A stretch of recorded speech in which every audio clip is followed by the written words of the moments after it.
Good day and welcome to this video tutorial. My name is Simbarashe. I am a holder of an MSc Information Systems, a BTech IT degree.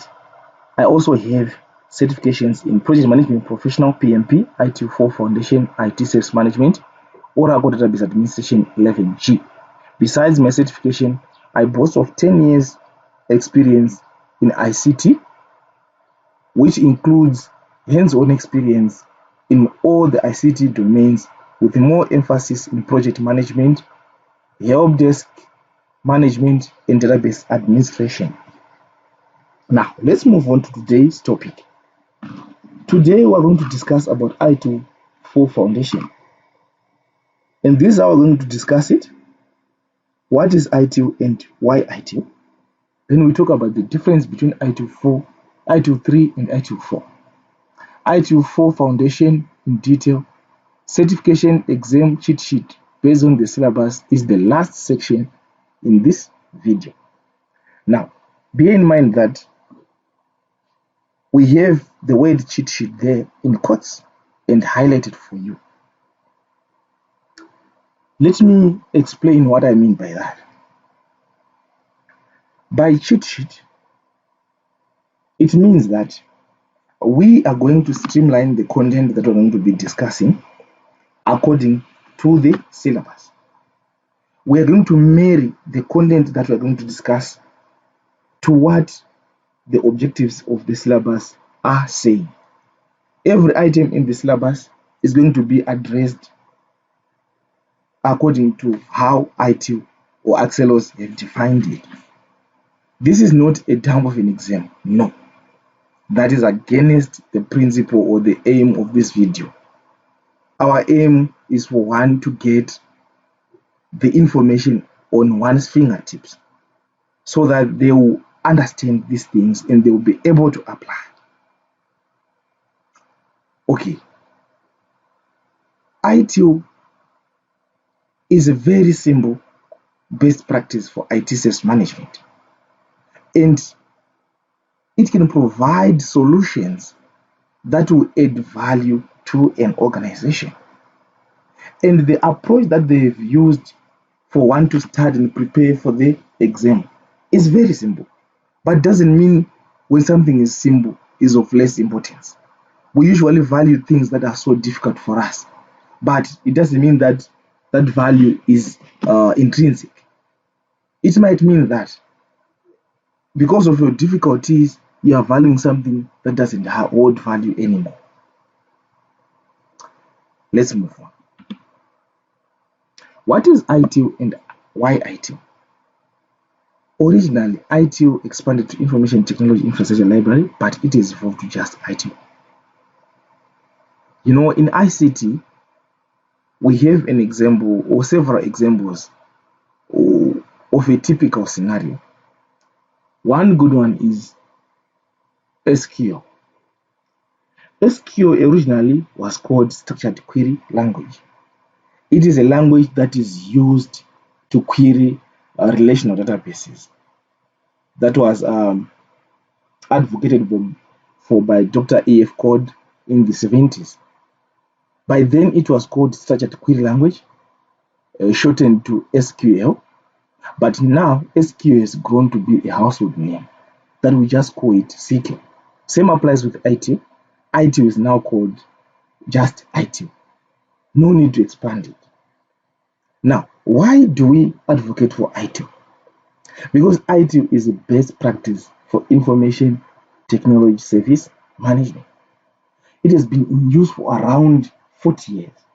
And 40 years is quite a lot of time, which means it has proven the test of time. Wherever it has been applied holistically, there are phenomenal results. So it's a framework that we can bang on when we want to talk about service management.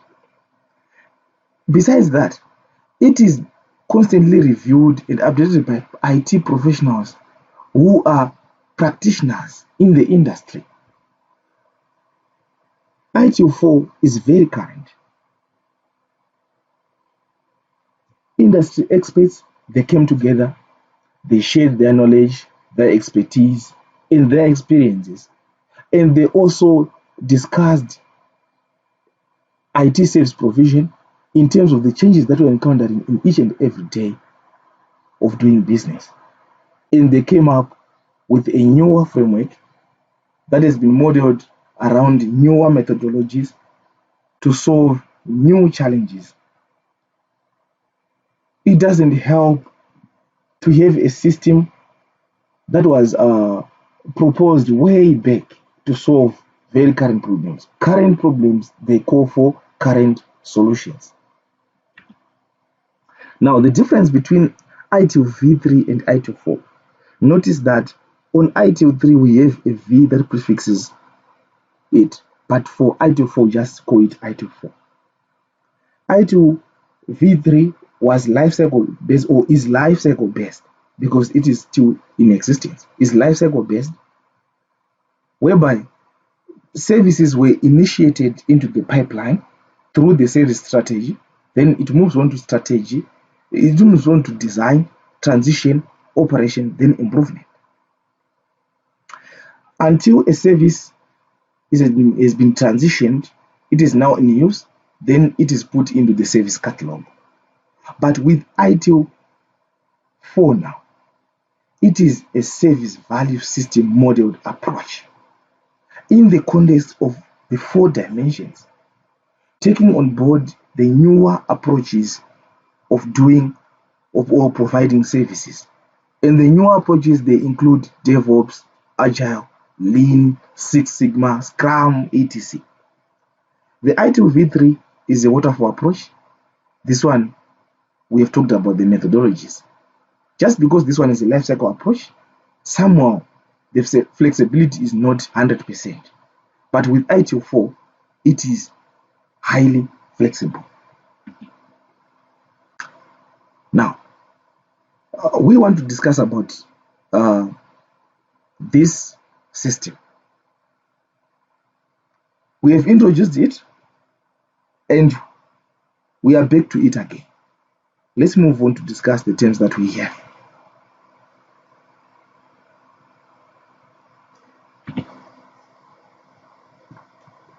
Now, we have the service value system. It refers to how the components and activities of an organization interact to create value through IT-enabled services. The key word in all this is value. And what is value?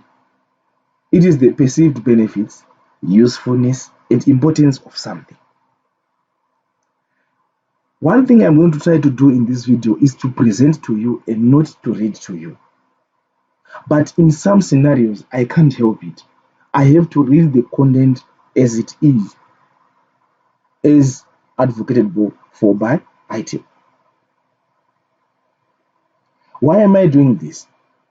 You know, when you are talking about the ITIL terminology, you don't have to be careless with words. The way you know value in your daily lives is different to the way value is defined by ITIL. The way you know opportunity in the business world is different to the way ITIL defines opportunity in the context of IT service management. Now, the value we have defined is output of the service value system. Then opportunity is input to the service value system as well as demand. And what is an opportunity? Is an option or possibility to add value for stakeholders or otherwise improve the organization. And for demand, it's just the need or desire for products and services among the organization's internal or external customers.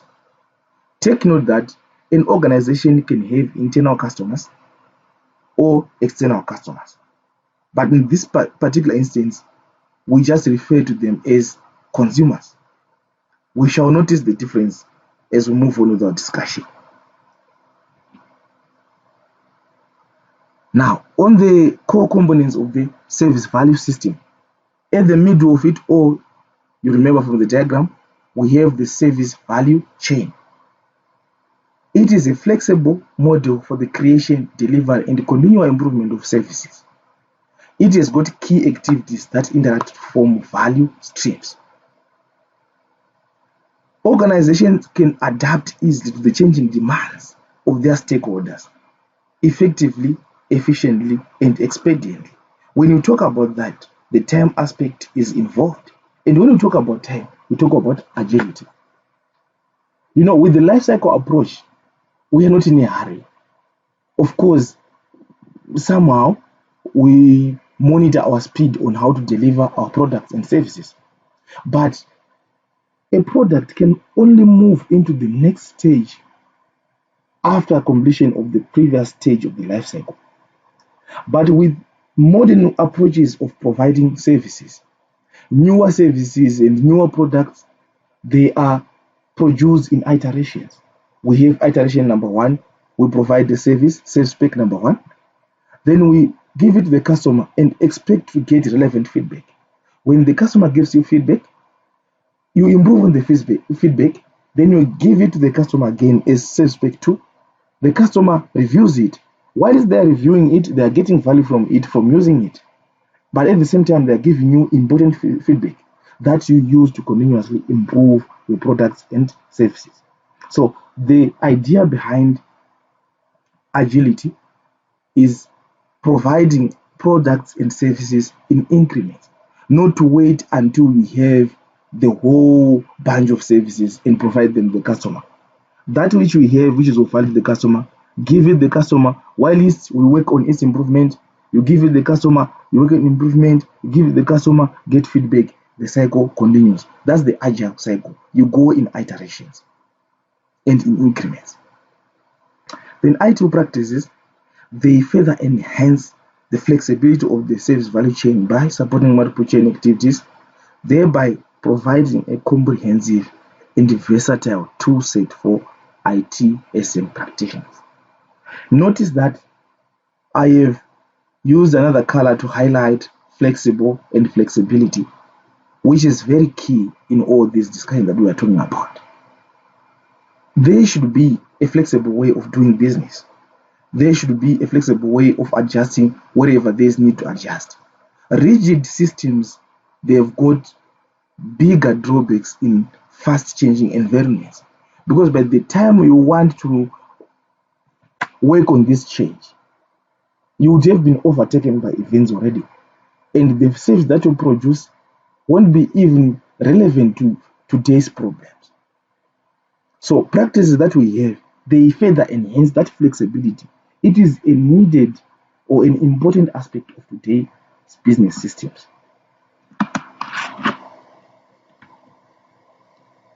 Then the ITIL guiding principles, they help to guide organizational decisions and actions and ensure a shared understanding and unified approach to ITSM throughout the organization.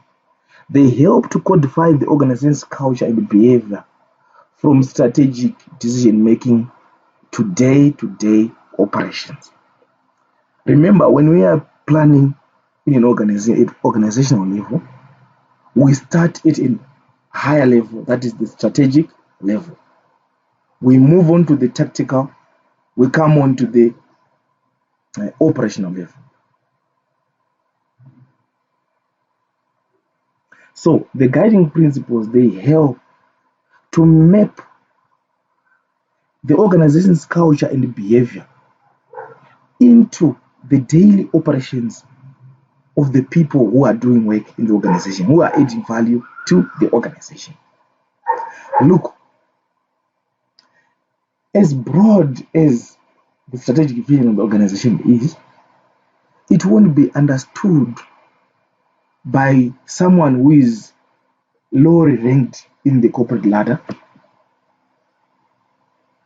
But when we are using guiding principles, they help to translate that strategic direction, that strategic vision, that strategic plan at each and every level that we encounter in the organization, so that even the laymen, they understand what type of contribution are they giving to the organization as an individual. Then we move on to governance.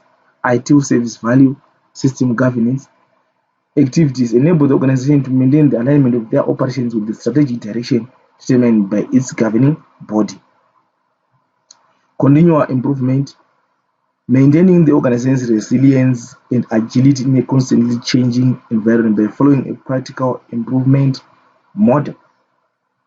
Remember, some people say change is the only constant variable that we have in this world, because change is what it was ever like before.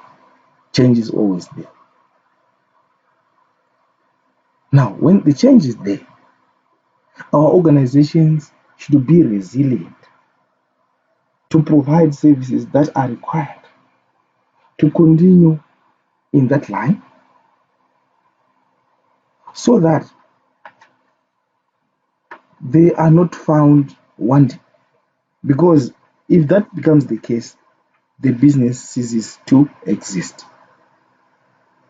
So with regards to the resilience of an organization, continual improvement is the one that further angers the organization's ability to handle change. Then we come on to the 4 dimensions of service management. We've got 4. That is organizations and people, information technology, partners and suppliers, value streams and processes. And we also have other factors that we have, which are external factors. That is the political factors, economical factors, social factors, technological factors, legal factors, and environmental factors. So your service management approach should be able to focus on each of these dimensions that we have. Failure to focus on these dimensions will make an organization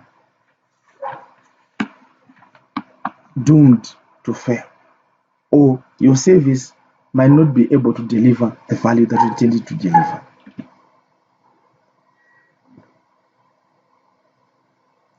We have discussed this content when we were talking about the diagram, but for the benefit of those who want to sit for the certification exam, I've provided this content that is from the ITIL books, from the ITIL library, so that we can use to prepare for the exam. You take the information as it is not adulterated. I've taken it as it is because this is the requirement of the syllabus, that you answer questions according to the way ITIL defines the terms. Now, we have come to the interesting section of this video. And some may wonder, why so early to get the certification exam cheat sheet section before we even understand these other concepts? You know, it's very difficult to come from a point whereby you want to discuss something, but you know that you're going to repeat what you have discussed earlier on. So I've just thought of introducing the cheat sheet early on in this discussion so that we discuss everything in the context of the syllabus. We have defined the ITIL 4 framework in general prior to this section, but now we'll be focusing on the syllabus.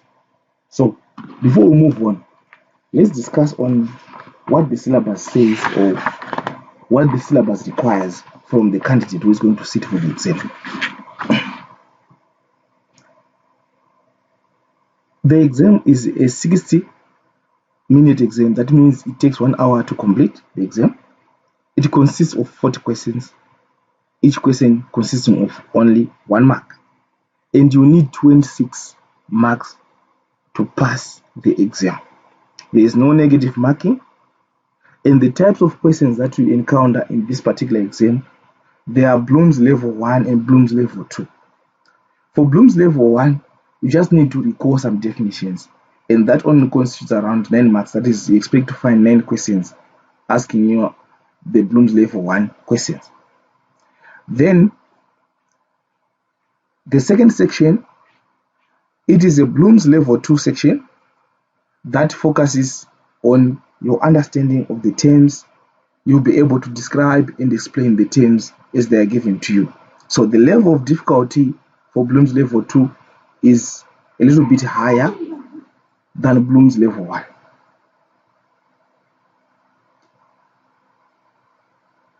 Let's move on.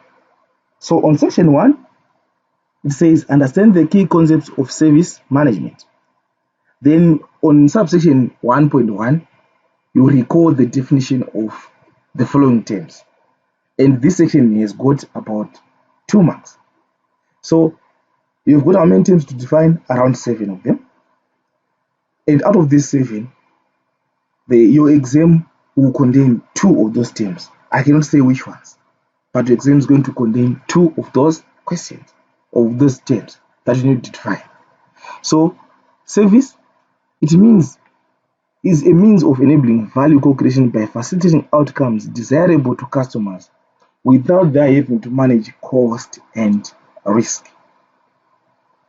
You are taking away some cost from the customer, you are taking away some risk from the customer, but you are enabling value co-creation by facilitating the outcomes that the customer wants without that risk and without that cost. That is a service. Then we move on to utility. Is the functionality offered by a product or service to meet a particular need? So after you produce a product, service, or result, you give it to the customer.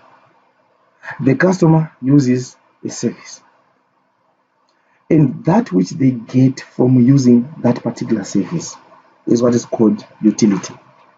Then warrant is the assurance that a product or service meets agreed upon requirements. On this one, this whereby the service provider would say, okay, if our product and service fails to meet this particular request of yours, it's 100% man bag or 80% man bag, that's the assurance that this product is going to meet the required or the requirements, the required level of operation. So this is a measure of how the service performs. Then a customer is the person who defines sales requirements and takes responsibility for the outcome of the service consumption. What we are saying by this is that within an organization, be it a department, there is someone who defines the requirements. There is someone who requests the services on behalf of the organization or on behalf of the department. And that particular person is what we refer to as the customer. He or she takes that responsibility of saying, okay, it's me who requested these services, and it's me who is liable if the requirements are not the ones that should have been sent to the service provider. Then we come on to the user, is someone who uses the provided services. So when we have a customer, we might say a chief information officer in a department could be the customer, but then the user are the people who actually use that particular service, not the one who defined it. And the one who defined it might be found also as a user of that particular service, but the fact that he or she is the one who requested that service, who proffered the requirements for that particular system, fits him or her to be a customer. Then if he or she uses the services, he is also a user. He has got 2 roles. Then service management is a set of specialized organizational capabilities for enabling value for customers in the form of services. The sponsor, the person authorizing the budget for the consumed service. And when it comes to this, we often think of the accounts department, the finance department, the chief financial officer, the finance manager, whoever is prepared to foot the bill for the particular service is the sponsor. Now, we'll come on to section 1.2, which says describe the key concepts of creating value with services. This is a Bloom's level 2 type of question that you expect here, and you expect to get 2 marks. So out of these that we have here, we are going to get 2 that you should understand inside out, not just from the definition point of view, but also from understanding what it means in other ways. So by cost, we define it as the amount of money spent on a specific activity or resource. And we have 2 types of cost that we have. That is cost removed from the customer and the cost imposed on the customer. Remember, our definition of a service, it said without the customer bearing the cost and the risks. But there is some cost that is removed from the customer and also a cost that is imposed on the customer when a service is provided. For example, when a cost is removed from the customer, it might be the cost of technology, the cost of staffing resources that we might need. That cost is removed from the customer side when a service is provided. But another cost might be imposed, which is that billing of a customer using our services, the training the customer, network utilization, etc. Then we move on to organization. Is a person or group with its own internal functions and with its own set of responsibilities, authorities, and the relationships necessary to achieve its objectives. So, an organization can be drilled down to the level of being a person or a group of people with their internal functions, responsibilities, authorities, and relationships necessary to achieve its objectives. There's an aim, there's a purpose, there's a vision for an organization. There are set objectives for an organization that they daily intend to achieve. And their internal processes, their internal functions, responsibilities, authorities, they all work together towards achieving those set objectives. An outcome is a result, is perceived by a stakeholder that is enabled by one or more outputs. So we are saying you can have an outcome, which is a service or a product. Then that outcome combines with another outcome, and that which they build in trying to facilitate value to a customer is what is called an outcome. We combine products and services so that at the end of it all we have an outcome. Sometimes an output can have an outcome, or several outputs can have an outcome. Now, what is an output? It is a tangible or intangible deliverable of an activity. So sometimes you'll be able to see the results of your service or product in action, but sometimes you won't be able to see it or to touch it because it can either be tangible or intangible. Now we come on to risk. Risk is similar to cost because there is a risk that is removed from the customer and also a risk that is imposed on the customer. And what is risk? Is a possible event that could cause harm or loss or make the achievement of objectives more difficult. So, through our services, we are enabling value co-creation to the customer that the customer wants, without the customer owning the risk and the cost. But there's some risk that is imposed on the customer by virtue of the customer wanting a service from the service provider. Okay. For example, for the risks that are removed from the customer, we can talk of whereby we use desktops as a service or computers as a service. We have removed the risk of hardware failure, or the lack of staff to operate that equipment. But by doing that, we have got some risks that are imposed on the customer by the service provider. One day, the service provider might cease to trade. The security breaches that we all took off, those are risks that are imposed onto the customer when he or she intends to get some service. Then we come on to utility. Is the functionality offered by a product or service to meet a particular need? So this is what we call what the service does. What does the service do to you? When it gives you satisfaction, when it gives you more joy, that is the utility. We can take, for example, a company that offers tourism services. You go into that truck with an open view. You go into the park, you see wild animals. So the service is that you are being driven around the park. You are being driven around the park to view the scenic views that you see, the wild animals, the beauty of nature. That is the service. From that, what do you get? The happiness that you get out of it, the joy that you get out of it. It's a utility. Warrant, we have talked about it earlier on, where we needed to define it. Now you need to understand it in greater detail. We said the assurance that a product or service meets agreed upon requirements. How the service performs is the warrant. We come on to section 1.3. Describe the key concepts of service relationships.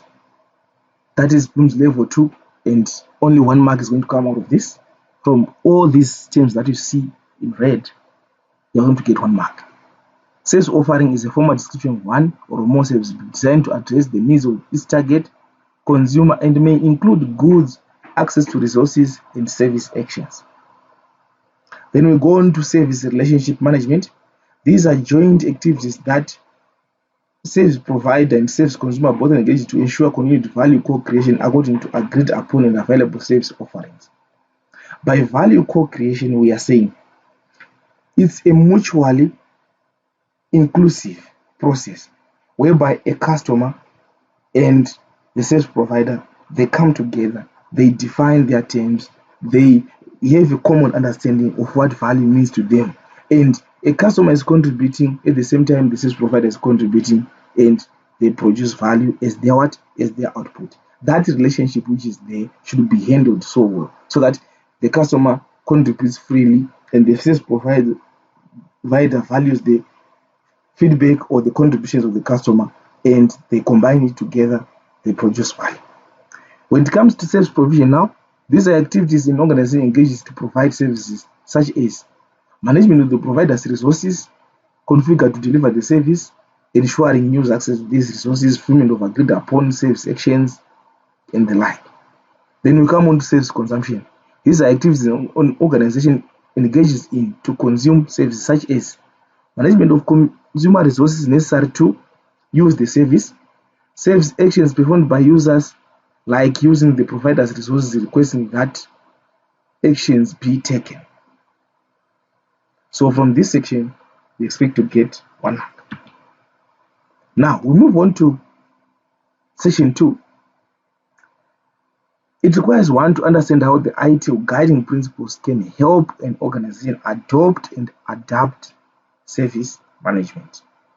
Adopt, that is to take on board, then adapt, that is to make it familiar or to make it friendly to the service management.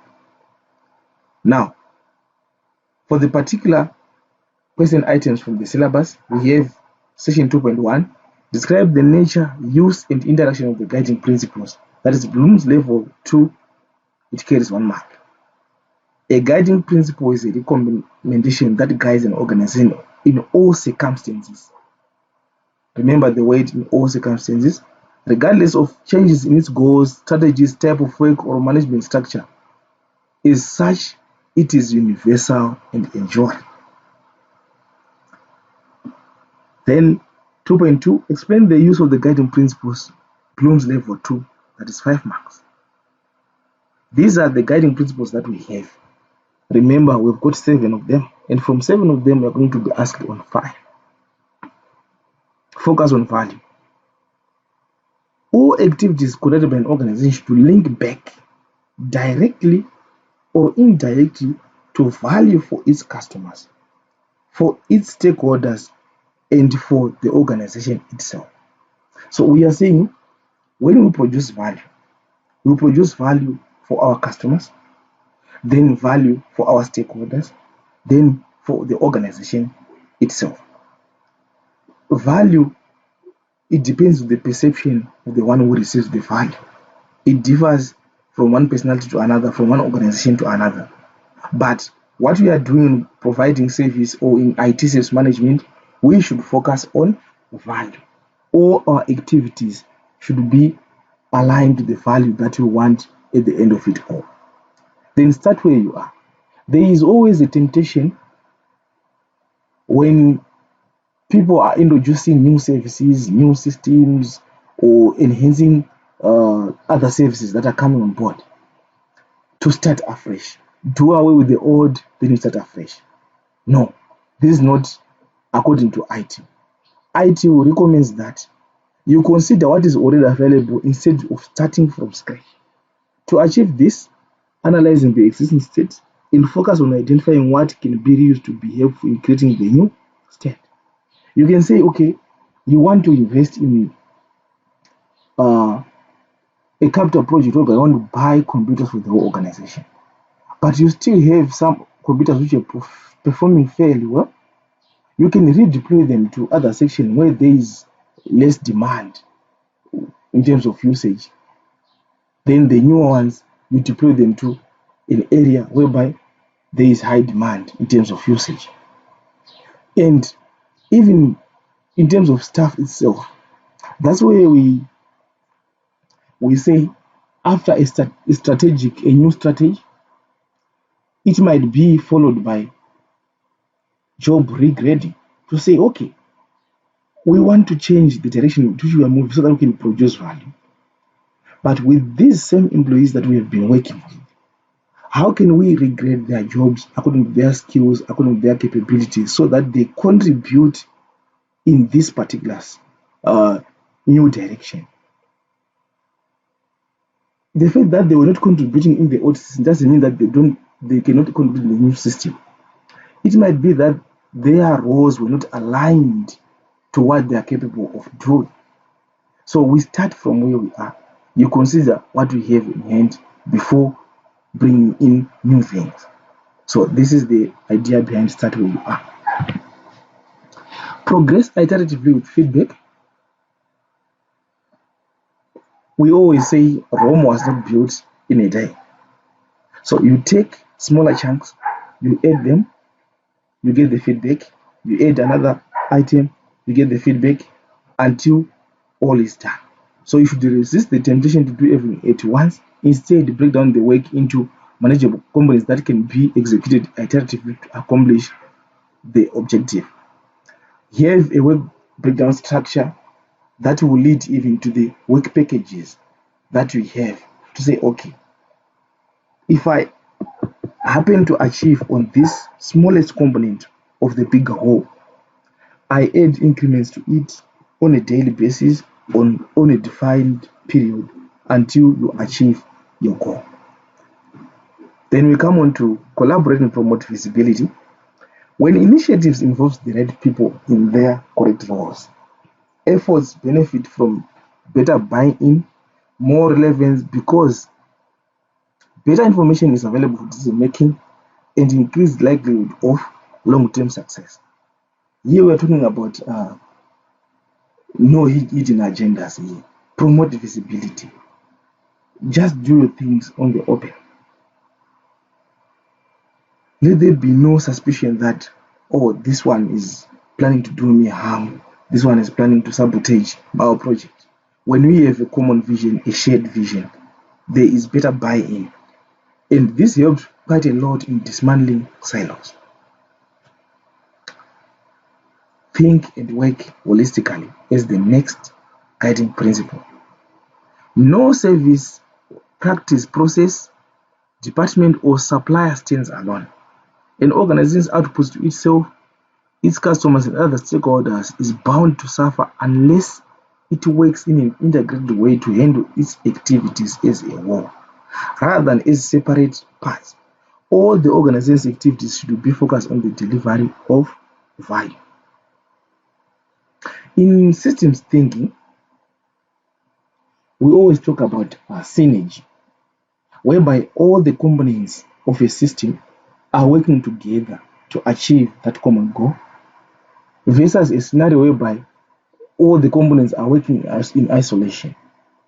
A holistic approach achieves far greater results than working in isolation. So this is the whole idea behind think and work holistically. Keep it simple and practical. Always use the minimum number of steps necessary to accomplish an objective. Outcome-based thinking should be used to produce practical solutions that deliver valuable results. If a process, service, action, or metric fails to produce value or produce a useful outcome, then eliminate it. Okay. It reminds me of our days at college, especially in programming sessions. In programming, it is recommended that you come up with a product or deliverable with the least possible amount of lines of code than having quite a number of code lines that achieve the same result as this one with fewer lines of code. There is waste in that. Processing resources are involved, coding the resources are involved. So a code that's got fewer lines is far much preferable than a code that has got so many lines achieving the same purpose. Take into consideration the time that it will take a machine to read all those lines of code until it delivers the output. It means this one, the fewer lines of code, will be much efficient, much faster than this one with more lines of code. So you always use the minimum number of steps necessary to accomplish an objective. Then you remove all the waste. This corresponds to the lean approach from the Japanese way of doing things. They say remove muda, that is, remove waste. That waste should be done away with. Then optimize and automate. Organizations must maximize the value of the work carried out by their human and technical resources. To achieve this, organizations should streamline activities and automate work so that minimum human intervention is required. When systems come into play, what we are trying to do is to eliminate human intervention as much as possible. A human should intervene when it's not feasible to do without the human. But when it's possible to do without the human intervention, then systems will just work on their own without the human component. So when systems are optimized and they are automated, they are bound to perform even faster many times. So organizations must maximize the value of the work carried out by their human and technical resources. You leave the humans to be the think tanks, to think of other things, while it's to provide non-human resources to do the work that humans can also do, but this time around the work is being done by machines. There are advantages to that as well as disadvantages. But in this one, I'm saying let's automate, let's optimize and automate. You go into a system, you remove that which is not working, then you enhance that which is working, then you automate it. Then on this section, that is section 3, you need to understand the 4 dimensions of service management. Describe the 4 dimensions of service management. That is Bloom's level 2, and it carries 2 marks. Organization and its people. It includes the following elements, all of which are related to the creation, delivery, and ongoing improvement of a service. Roles and responsibilities, formal organizational structure, the culture, staffing, and competencies. Okay, taking a lesson from the example that we gave earlier on, whereby we said when an organization adopts a new strategy or strategic direction, usually it is followed by a job regrading to see which roles can now achieve the objectives that are set out. This is defined in this dimension, which is organization and people. You can't have a new strategy that continues to be serviced by an old organizational structure. That might work, of course, but when you have a new strategy, that should be supported by the new roles that are there, that clearly understand the strategic direction. You need to change here and there, to adjust here and there, so that you comply to the dictates of the new strategic direction. You have formal organizational structures. In these formal organizational structures, they are the ones that will define who reports to who does what with who, and what is the expected deliverable from this particular team. Then this nurtures the culture, and you also talk of staffing and competencies. We talk of the required skills and the competence of individuals and teams, the leadership styles that are needed to lead and motivate the staff. This will enhance communication and collaboration amongst the teams. It will also help in destroying the silo mentality. The silo mentality is whereby we say, in an organization, we've got functions, and each and every function keeps its own work to itself. It only sees itself as the component of the organization doing a particular thing. But by collaborating and promoting visibility guiding principle that we talked about, we are saying all these functions, they should interact, they should work with each other. No one should look like one department is more important than the other. No one should say, okay, this is the information for accounts. In some scenarios, yes, there's some that should not always be disclosed. But we are saying the information that should be shared freely without any hindrances. Then we move on to information and technology. It applies to both the practice of sales management as well as the services being managed. Technologies that support sales management include, but are not limited to, workflow management systems, knowledge bases, inventory systems, communication systems, analytic tools. We have got an influx of technology that is there in terms of handling or producing information, and as well as protecting that information from unintended disclosure. So the information and technology aspect should look into the needs of all the various functions that we have in an organization. Suppose we talk of HR.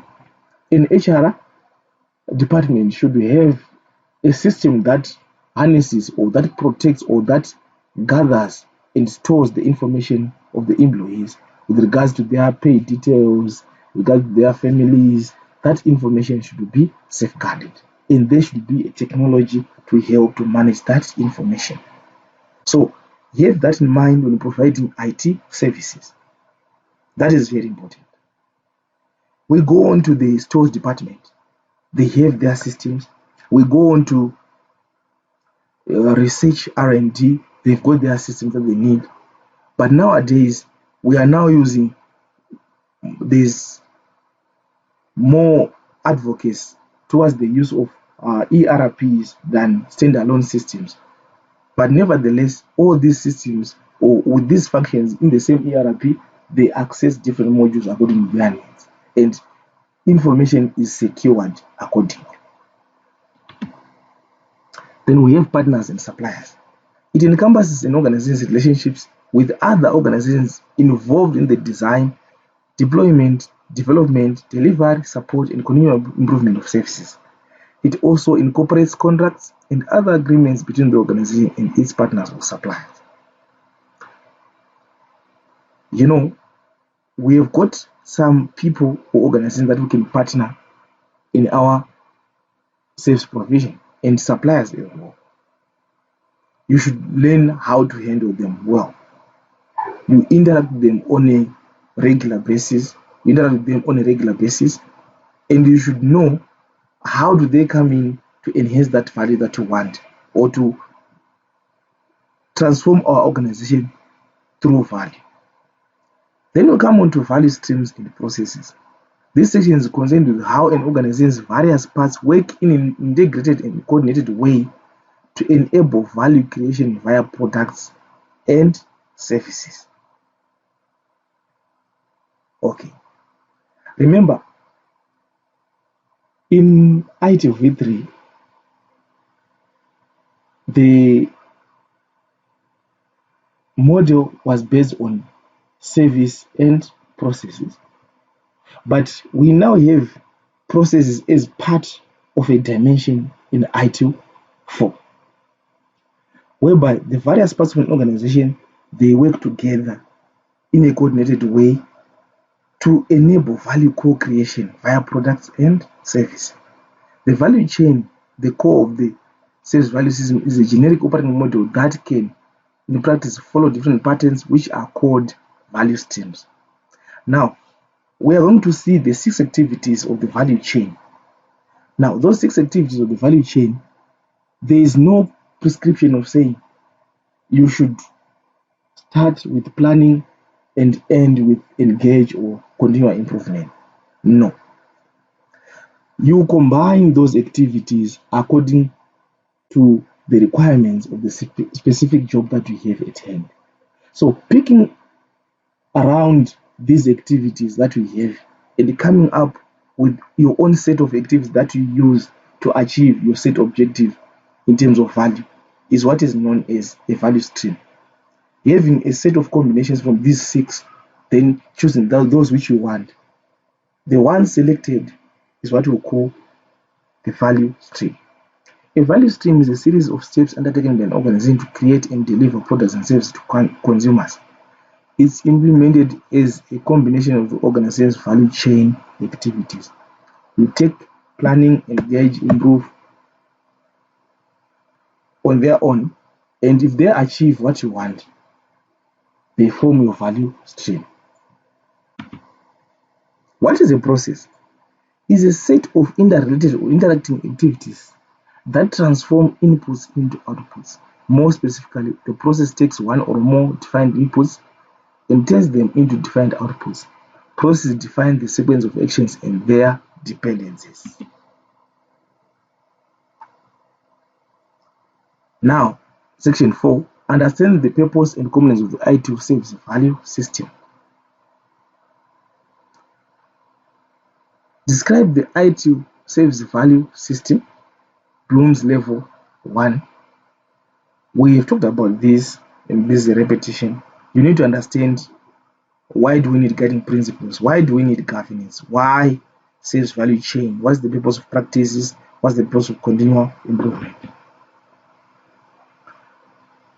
The sales value system is flexible and value oriented. It describes how all components activities operate as a single system for enabling value creation.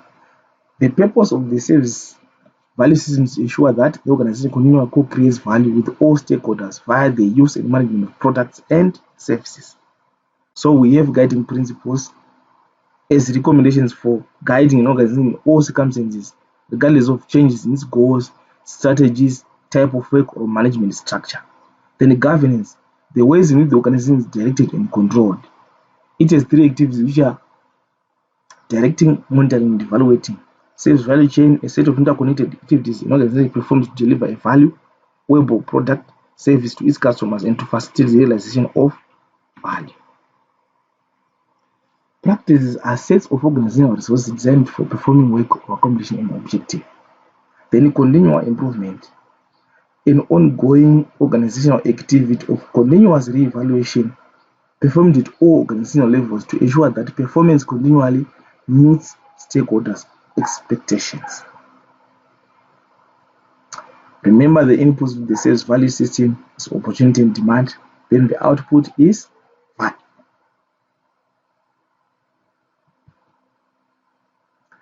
Then section 5 of the syllabus, it says one should understand the activities of the service value chain, SVC, and how they interconnect. Then, to be particular, 5.1 says describe the interconnected nature of the service value chain and how this supports the value streams. It takes a structure similar to the service value system structure, but this one has got 6 activities, namely plan, engage, design and transition, obtain, build, deliver and support, improve. Then we have products and services which can deliver value at the end of it all.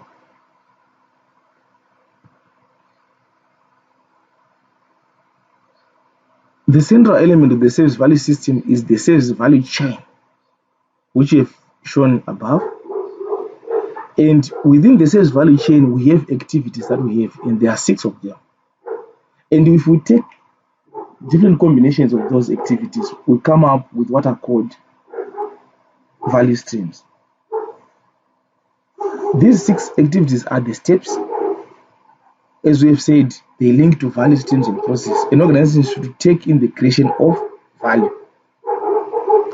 The function of each activity is to transform inputs into outputs. These inputs can be demand from outside the value chain or outputs of other activities. All the activities are interconnected.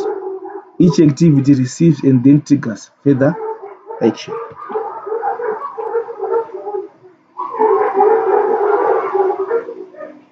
Then we come on to 5.2. Describe the purpose of each value chain activity. That is Bloom's level 2 and 1 mark. These are the value chain activities that we have. We've got plan, improve, engage, obtain, build. So for planning, we are saying its purpose is to ensure a shared understanding of the vision, current status, and improvement direction for all 4 dimensions of sales management in all products and services throughout the organization. Then they improve. Its purpose is to ensure continual improvement of products, services, and practices across all value chain activities in the 4 dimensions of sales management. Then engage. Its purpose is to provide a good understanding of the stakeholder needs, transparency, and the continual engagement in good relationships with all stakeholders. Remember those purposes, not the definition, but the purpose. Design transition, its purpose to ensure that products and services continually meet stakeholder expectations for quality, cost, and time to market. If you just look at it at the surface, that might not sound like the purpose of design and transition.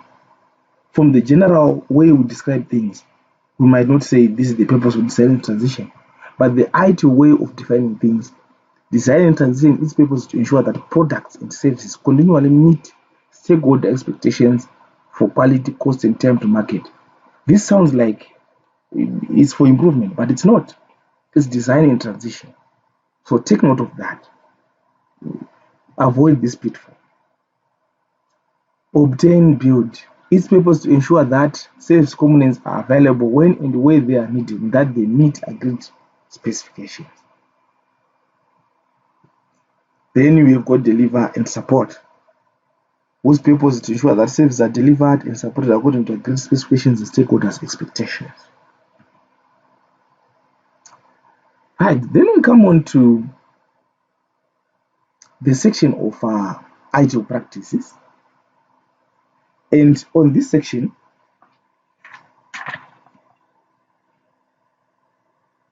it says you should know the purpose. You should know the purpose and key terms of 15 ITIL practices. Right. As a background to these practices, in general, we have around 34 practices that we have. And they are grouped as general management practices, ITIL sales management practices, then the technical management practices. Then out of these 34, for the foundation level certification, you need to understand those 15 which are given. So these are the ones that we're going to be discussing and you're going to expect to get 5 marks out of this. Then what is that is required of this? Record the purpose of the following ITIL practices. It's a Bloom's level 2 type of question, or type of questions that you're going to expect, which will yield you around 5 marks. Then number 1 practice you're going to be discussing is information security management. The purpose of the information security management practice is to protect the information needed by the organization to conduct its business. This includes understanding and managing risks to confidentiality, integrity, and availability of information. What we term the CIA of information security: confidentiality, integrity, and availability of information. By confidentiality, we are saying information should only be disclosed to authorized parties. Then integrity, the information should not suffer unauthorized modification. Then availability, when a system is needed to perform, it should perform as expected. Then understanding other aspects of information such as authentication, ensuring someone is who they claim to be, and non-repudiation, ensuring that someone can't deny that they took an action. The issue of leaving footprints in a system. Whenever you've done something and you want to delete the evidence that you've done it, there should be some footprints to say, okay, you are claiming that you didn't do it, but you did this. That is what we call non-repudiation. Even if they are able to delete, there should be some element of evidence that should show that they are the ones who did it. Then we talk of prevention, detection, and correction. We try by all means to prevent, for we always say prevent is better than what? Cure. And we also have mechanism to detect when a security breach is occurred. Then we take corrective action. Then relationship management. The purpose of the relationship management practice is to establish and nurture the links between the organization and its stakeholders at strategic and tactical levels. This includes the identification, analysis, monitoring, and continual improvement of relationships with and between stakeholders. Supplier management.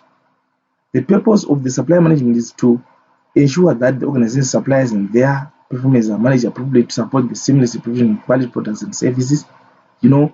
Suppliers, sometimes they are tricky. When they want to convince you that they are the right people to provide you with service, they might bring the best service that they offer. But later on along the lines, they begin to falter from what you've agreed. So the service level agreements, they come into play on this one. Then IT asset management. An asset is any financially valuable commodity that can contribute to the delivery of an IT product or service. Its purpose is to plan and manage the full life cycle of all IT assets to help the organization maximize value for stakeholders, control costs, manage risks, support decision making about purchases, reuse, retirement, and the like. Then we come to the monitoring and event management. An event is defined as any change of state that is significant for the management of a service or other CI. Events are typically recognized through notifications created by an IT service, configuration item, or a monitoring tool. The purpose is as given below on those bullets. Then we come on to release management. A release is defined as a version of a service or other configuration item or a collection of configuration items. Now, there is a difference between release and deployment. We shall come to deployment, but allow me to preempt it now. To deploy is to provide the infrastructure for a service to work, and it is now available for use. Now, for a release, we are saying we are done with this, but let's prepare to have it deploy. A release is when there's a version of a configuration mode, that's a version or a collection of CIs that made available for use. The purpose of the release management process is making new changed services and features available for use. Service configuration management. A configuration item is any component that must be managed in order to deliver an IT service. The purpose of the service configuration management practice is to ensure that accurate and reliable information about the configuration of services and the CIs that support them is available and when and where it's needed. Configuration items. You should have a log, you should have a register of what configuration items that you have and what state are they in. Are they usable? Is it malfunctioning or is it functioning according to what is expected of it to do? Then we come on to deployment management. And deployment management is under the technical management practices. As for the other management practices that we've talked of, information security management is under general management practices. Relationship management is also under general management practices. Then supplier management under general management practices. Then continuous improvement, which is also under general management practices. Its purpose is to align the organization's practice and services with changing business needs throughout the ongoing improvement in product, service, and practice of any element involved in the management of products and services.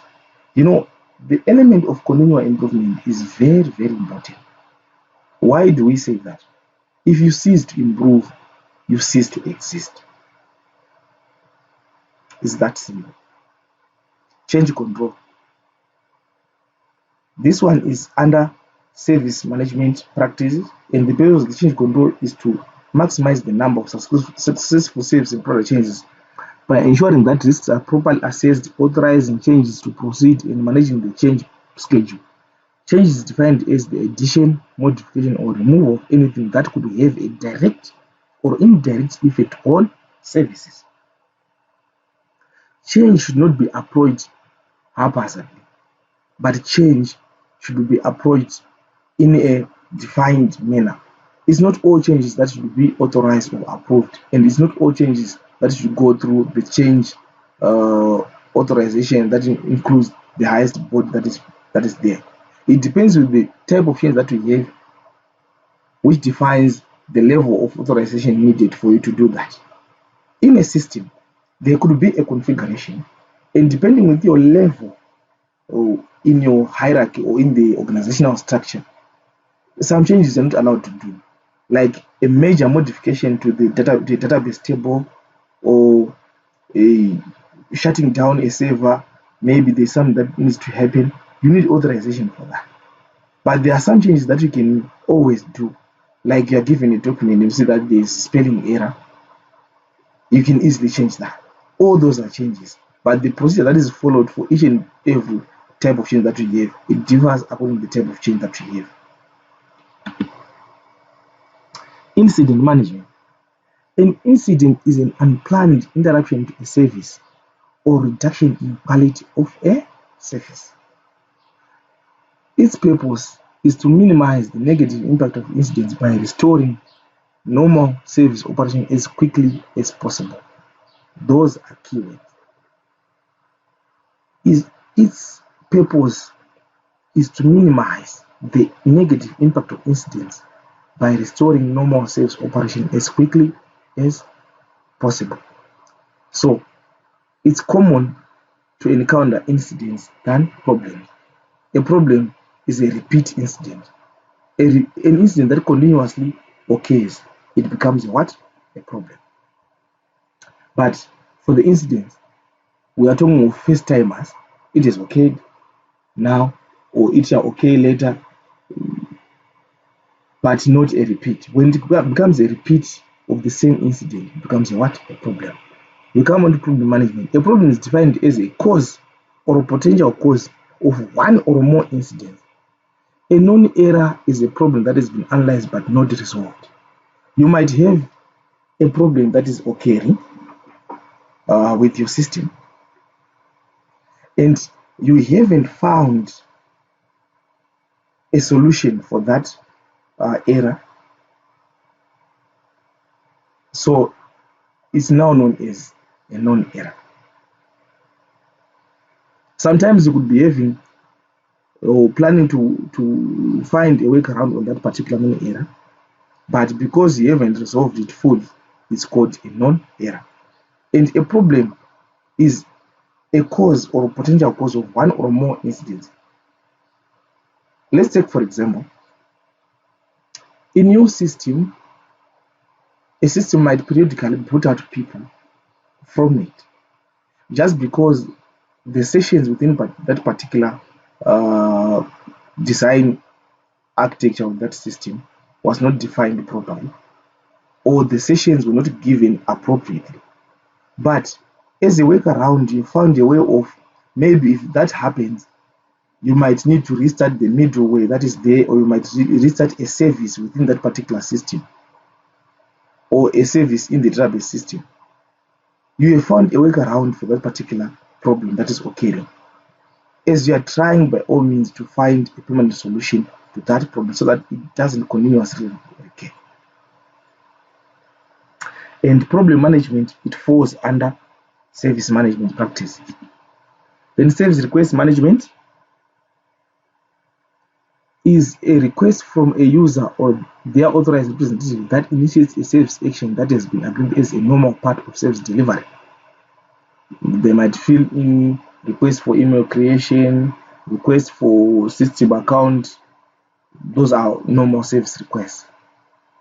The purpose of this request management is to support the agreed quality of a service by handling all predefined user-initiated service requests in an effective and user-friendly manner. Then we come on to service desk. The purpose of the service desk practice is to capture demand for incident resolution and service requests. It should also be the entry point and single point of contact for the service provider with all its users. Service desks provide a clear path for users to report issues, queries, and requests, and have them acknowledged, classified, owned, and actioned. This aspect is very instrumental in ICT service management. In some instances, you might call it help desk or service desk. So its purpose, it captures demand for instant resolution and service requests. All the incident that occurs within an organization's ICT infrastructure usage, they are logged. When they are logged, they are then acknowledged, they are classified, then they are owned, and they are actioned. The action that is taken, it depends with the capability of the help desk staff to solve that problem. This might lead to collaboration with other departments on how to solve that particular problem. The ticketing systems, the automated ticketing systems, they come into play on the service desk. And there are various methods through which the ICT or the client departments for the ICT department can report their issues to the service desk, maybe through calling, through walk-ins, through emails, etc. So the service desk is very, very important. And all the incidents that are reported, all the issues that are reported, and the queries and the requests, there should be a record of that happening. And that is recorded in the ticket system. Service level management is defined as one or more metrics that define expected or achieved service quality. The purpose of the service level management is to set clear business-based targets for service levels and to ensure that delivery of services is properly assessed, monitored, and managed against these targets. You know, the IT department and the clients it serves, there should be a service level agreement. And these service level agreements are the ones which define the service level, the type of service, downtimes, how the service is going to be provided. And this is the system of measurement whereby a customer might measure the service of the IT department, and the IT department can itself try to see if it is adhering or sticking to or adhering to the particular demands of the service level agreement.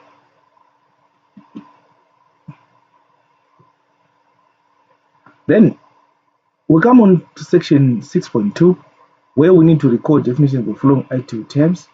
Bloom's level 1, and we only have 2 marks for this. So from these 7 terms, if you get them right, you're going to expect to find 2 of them in the exam. What is an IT asset? It refers to any financially valuable component that can contribute to the delivery of an IT product or service. Then what is an event? Is any change of state that has significance for the management of a service or other CI. Configuration item is any component that must be managed in order to deliver an IT service. Then change.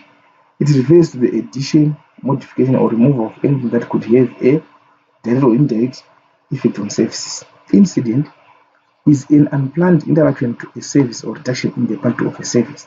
Then problem is a cause or a potential cause of one or more incidents.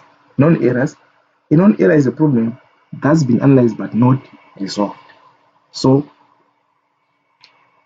understand this, recall this, you get two marks from this, since it is Bloom's level 1. Then we come on to number 7, which is understanding the 7 ITIL practices.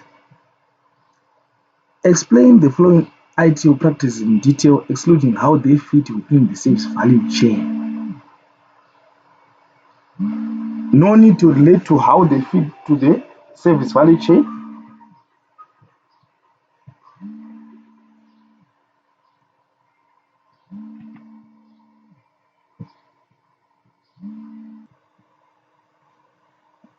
Sorry for that hiccup. But we were saying on this section, number 7, understand 7 ITIL practices. Explain the following ITIL practices in detail, excluding how they fit within the service value chain. Do you see the number of marks? How many of them? 17.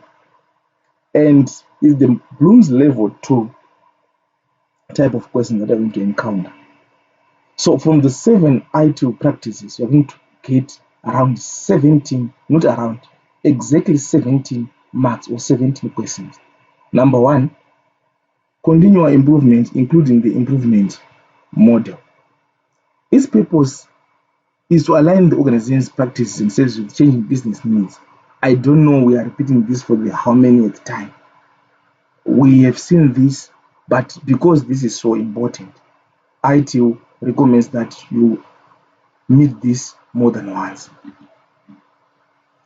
Now, these are the key activities of the continuous improvement model, and one key aspect which is there, you should advocate for embedding continuous improvement, maybe in the JDs of your staff or in contracts, employment contracts of your employees for IT sales management.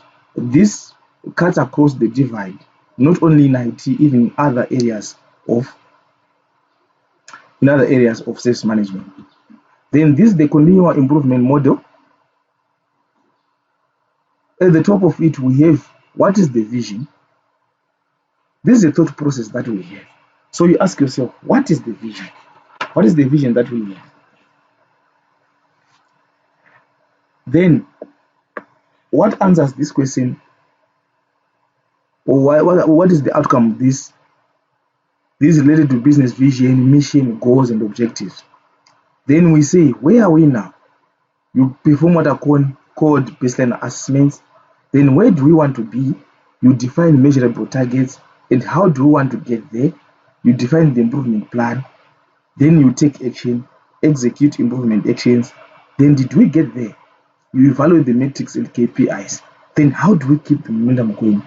Remember, continuous improvement is about providing that resilience in organization to continuously adapt to the ever-changing environment that it operates in. And we have said we incorporate other newer methodologies like Agile, DevOps. This is for IT, Lean, Six Sigma, and the like. And they can be applied also in other fields which are not IT. So this is just an explanation of the processes or the steps that we take in the continuous improvement model. We have discussed these Then I think what we didn't discuss in all this is the theory of constraints, which says that the weakest link in the value chain determines the flow and throughput of the system. In general terms, we say the chain is as strong as its weakest link. The weakest link determines the strength of the chain. So no matter you've got some other components or links which are so strong, but the strength of that chain is determined by the weakest link. And how do you get to know where is the weakest link in the chain? We use a process that is called the value stream mapping, which is a link practice that examines the stream, quantifies its waste, and in so doing identifies its weakest link. I think there's no harm in repeating. Remember, we said lean originated with the Japanese, and they said you should remove muda, that is, remove waste from every system that you encounter, so that you remain with a system that is optimized. Then, on how to remove the weakest link, if it is the aspect of development of information systems, you use the agile principles. If you want to master the speed and reliability of deployment, you use DevOps. Change control is usually focused on changes in products and services. Change control must balance the need to make beneficial changes that deliver additional value with the need to protect customers and users from the adverse effects of changes. Change authority is a person or group who authorizes that what? Change. This is very important. You should know a change authority, and that change control must balance the need to make beneficial changes that deliver additional value with the need to protect customers and users from the adverse effects of changes. We don't just change for the sake of changing. Is the change necessary? Then we come on these three types of changes. We've got standard changes. There are low risk, pre-authorized changes that are well understood and fully documented and can be implemented without needing additional authorization.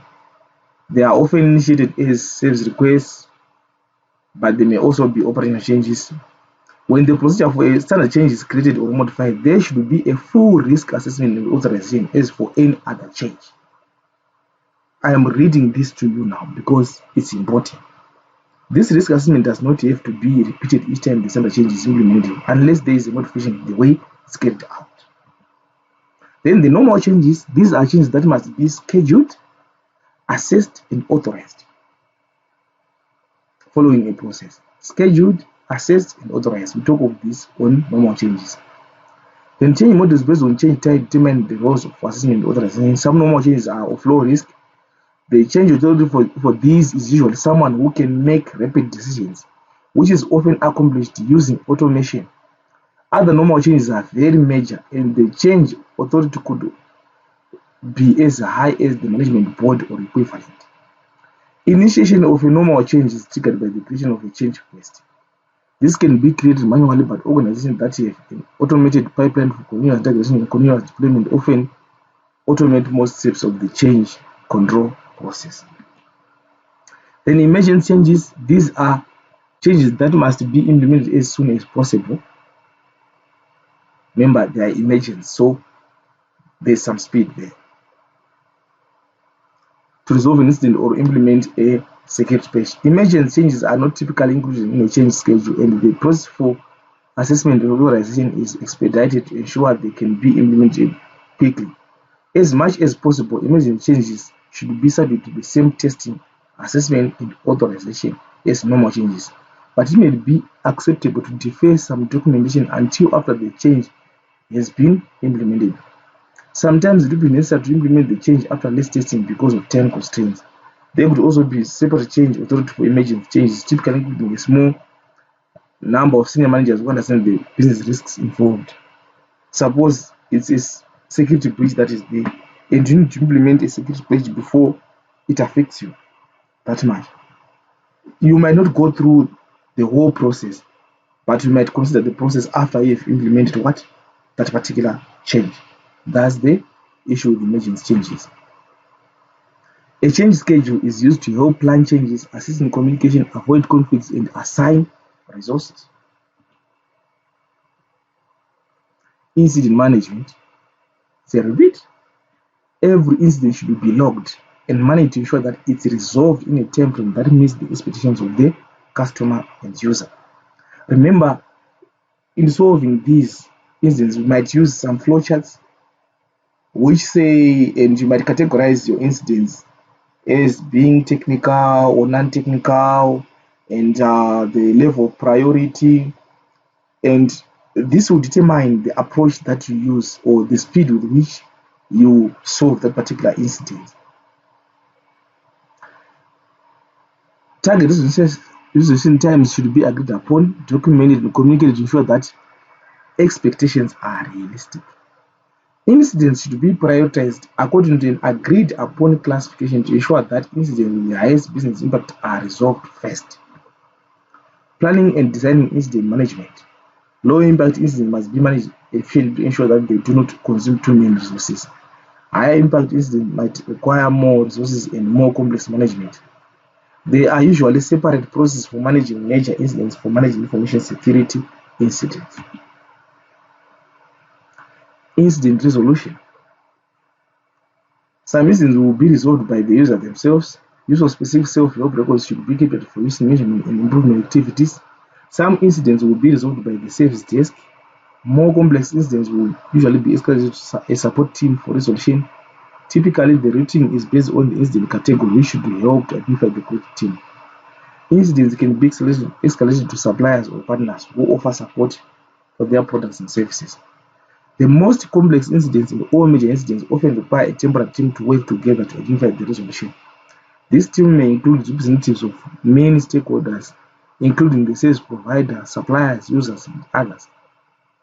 In some extreme cases, disaster recovery plans may be invoked to resolve an incident. Disaster recovery is described as part of the service continuity management practice. Incident resolution, obviously, this is a service desk or help desk function, and you need a ticket system for you to be able to handle this, automated or manual, but nowadays it's recommended to use an automated ticket system. Collaboration among the teams is very important here, and you might call it swarming, whereby we take several personnel from various teams, they come together, they team up to solve this particular problem, and once it is solved, those teams, they are disbanded and they go to their particular workstations. Problem management. Problems are different than incidents. Problems are related to incidents, but it's important to understand their difference as they are managed in different ways. Incidents have an impact on users or business processes and must be resolved so that the service can be restored and normal business activity can take place. Problems are the causes of incidents. Problems require investigation, analysis, to identify the causes, develop workarounds, and recommend long-term resolution. This serves to reduce the number and impact of future incidents. So a cause for an incident is called a problem. An incident that recurs, it might show that there is a problem behind that incident. There's something that is causing it. So we want to investigate that which is causing an incident to continuously occur, which is what we call a problem. And these are the phases that we have in problem management. We begin by identifying a problem, then we control the problem, then we go on to error control. And these are the steps that we take when you're identifying a problem, and they're important. Problem control activities include problem analysis and documenting workarounds and known errors. Problems are prioritized for analysis according to the risk they pose and are managed as risks according to their potential impact and probability. It's not every problem that is analyzed. It's far more valuable to make significant progress on the highest priority problems than to investigate every minor problem the organization is aware of. Incidents typically may have interrelated causes, and the relationships between them can be complex.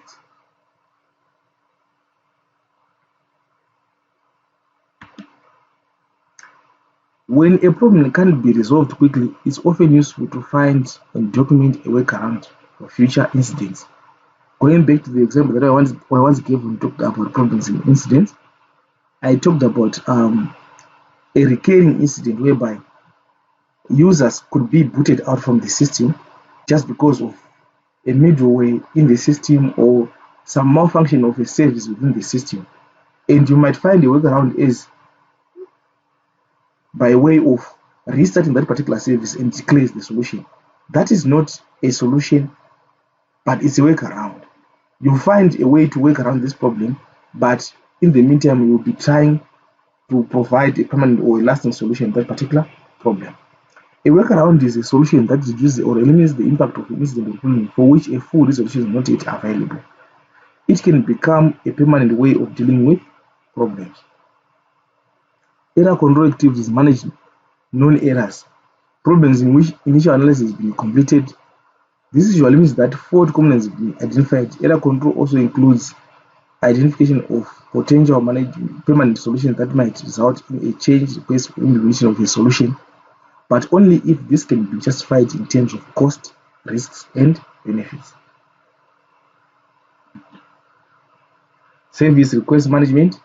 Each service request may include one or more of the following: request for a service delivery action, providing a report, replacing a toner cartridge. These are type of services that usually come to the service desk. Request for information, how to create a document, what the office hours are. Request for provision of a resource or service, e.g. providing a phone or laptop to a user, providing a virtual server or development team. Request for access to a resource or service, e.g. providing access to a file or folder. Feedback, compliments and complaints, e.g. complaints about a new interface, compliment to support team. Service requests are a normal part of service delivery, not a failure or degradation of service, which would be handled as an incident. So, service requests, you should remember that they are a normal part of service delivery, not a failure or degradation of what? Of service.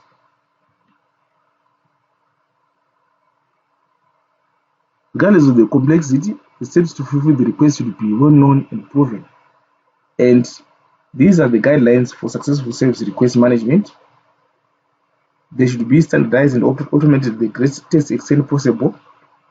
These requests policies should be established regarding what services are required to be fulfilled with limited or even no additional approvals in order to streamline fulfillment. Remember, we want to remove waste, lean management. The expectations of users regarding fulfillment times should be clearly set in accordance with what the organization can deliver. Opportunities for improvement should be identified and implemented to faster fulfillment times and take advantage of automation. Policies and workflows should be included for the documenting and redirecting of any requests that are submitted as service requests, but which should actually be managed as incidents or changes. Then we talk of service desk. We said this is important. This is the one that receives the service request. It receives the incidents, and it is at the core of ensuring that customer experience, user experience is maximized. The service desk is expected to understand the wider business context. Good service desk is its practical understanding of its wider business context, its business process, its users. We have moved away from a scenario whereby the help desk was required to be more technical than it was business oriented. Nowadays, the service desk personnel should understand the business aspects of its organization. Service desks add value not merely through transactional tasks such as incident logging, but also by understanding and acting on the business context of these actions. Thus, the service desk should be the empathetic and informed link between the service provider and its users. Service desks are now mostly automated, providing more self-service logging and resolution directly via online portals and mobile applications. Service desk staff require training and competence across a number of broad technical and business areas. Then we talked about customer experience and user experience. This should be maximized. Then we talk of service level management. Service level management provides end-to-end visibility of the organization's services, which is achieved by establishing a shared view of the services and target service level with customers, ensuring that the organization meets the defined service levels through the collection, analysis, storage, and reporting of the relevant metrics of the identified storage. Performing service reviews that ensure the current set of services continues to meet the needs of the organization, its customers. Capturing and reporting on service issues. including performance against defined service levels. Now, those are the skills that you need for service level management, and also service level agreements. An SLA is a documented agreement between a service provider and the customer that identifies both services required and the expected level of service. SLAs have long been used as tool to measure the performance of service from a customer's point of view, and it's important that they are agreed upon in the wider business context. It's not only with the external customer that you have a service level agreement, even with the internal customer. Characteristics of a good service level agreement: it should be related to a defined service, that's number one. Should relate to defined outcomes rather than merely being operational metrics. What outcome do we intend our customer to have in terms of value? Should define an agreement between service provider and service consumers. Okay, service provider expects this, and the service provider says they are going to fulfill it. Simply written, easy to understand and use for all parties. A service level agreement should be simply written, easy to understand and use for all parties. You should try by all means to avoid technical jargon that is going to confuse the layman.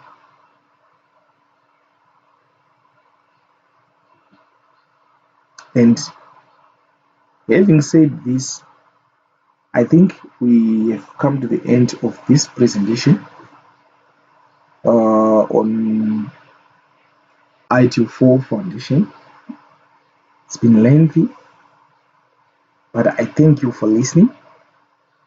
And there are several takeaways from this video, obviously. If you are preparing for your ITIL Foundation certification, then best of luck. I'd want to hear your feedback or your comments in the comment section below. Please feel free to comment, giving comments that can build me up, so that in future we might have better videos than what I've done. And let me give you some background as to why I've done this video. This is my way of showing gratitude to the internet community for having been a beneficiary of several videos, of several content that is being delivered to YouTube or other platforms benevolently by other contributors without them even having a cent going their way or some money going their way. They just invested their time. So I've thought of doing the same, giving back the internet community, especially those who want to write ITIL 4 Foundation certification, which is very key in IT sales management. In certification, especially in ICT, it adds value to your CV. It makes you stand out from the rest of the pack. It makes you the man or the woman needed for the job. So I thank you so much for listening to this end. And remember, the digital transformation drive is on the increase, and we are in the digital economy. It needs newer methods of doing business. And to this end, I thank you.